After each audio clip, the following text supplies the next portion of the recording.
Alors nous avons déjà vu, à notre petite échelle, avec l'aide de cancérologues, de médecins, des résultats absolument prodigieux qui feraient penser au miracle s'il n'y avait pas derrière cette théorie scientifique sur la stroboscopie du temps, mais qui ne sont que des miracles apparents pour celui qui sait utiliser les ouvertures temporelles.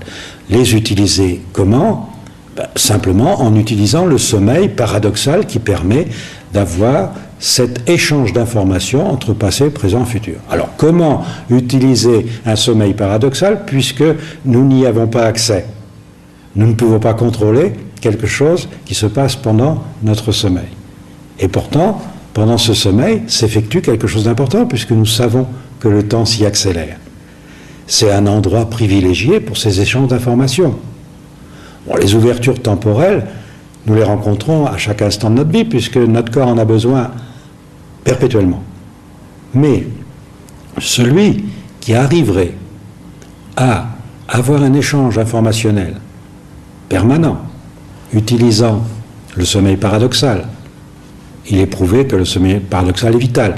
Si vous supprimez le sommeil paradoxal à un animal, on ne l'a pas fait sur l'homme, évidemment, on s'aperçoit qu'il meurt en très peu de temps. Par exemple, le rat meurt en 19 jours. Vous pouvez le nourrir comme il faut, lui faire danser les danses de son choix.